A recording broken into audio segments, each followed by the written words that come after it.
Did you walk the tunnel at No, any you time? couldn't walk it. You couldn't walk it. No, in fact, the way I found out about it was a traumatic experience because my teenage brothers were down there. They were supposed to be fixing the furnace. And I never went in that. It wasn't a basement. It was a cellar. A cellar. And it was just like a mine with all these stone arches and things. I wouldn't go down there except with my father. And sometimes I'd go down with him when he was doing the furnace. And I'd stand against the wall and you have one light bulb. Yes. And it just cast shadows, so I would never go down there. These two guys came running up the steps and said, "Tina, we want to play a game with you." And they took me down these steps, and they had, in tussling, one of them had pushed the other, and a door opened in a shaft. And they couldn't see what was down in that hole or how deep it was. So what they needed the little sister for was to see if my toes would touch. And I was screaming my head off. They one hand, one arm, one the other.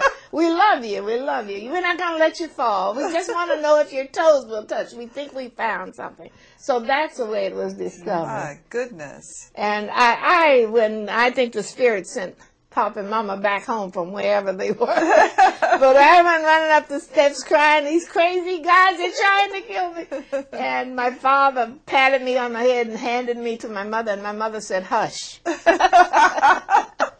And you did. And of course. Yes. But that whole, that influenced me so when I was 13, I found the map of the Underground Railway when I wrote my first history paper. In the library of that school that didn't accept us. And I took the map to the principal and I said, "You cannot treat us like you do in this school because this history of this school involves the Underground Railway movement. And it's on the map. There's my house and there's the school." When I was about 8 or 9, I came down the steps getting ready to go to school one day and I saw this figure come up the steps. You could see it through the door. You could see this figure. It's just like a shadow. And the doorbell rang, and when I opened it, there was this woman, all dressed in black. And she said, "Good morning, young lady. What do you plan to be?" I didn't plan to be anything. I just planned to go to school that day. But that's where I met. But she said, "I am Dr. Mary McLeod Bethune. Oh, my goodness. Of Bethune-Cookman College. And you must plan to be something." Now, she preached anyhow.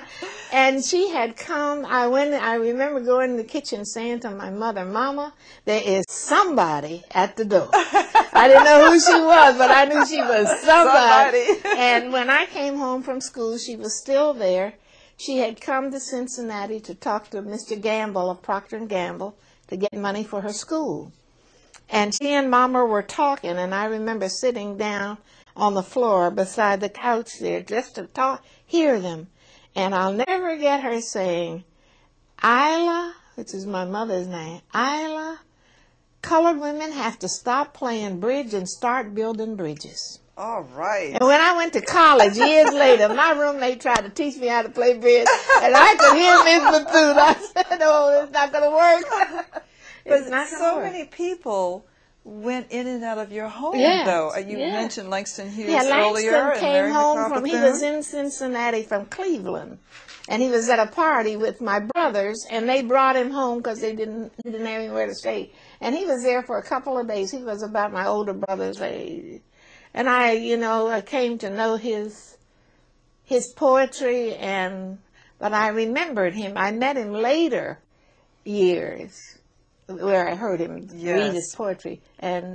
But there were people who stayed in our home that, I came to know as very famous, outstanding people.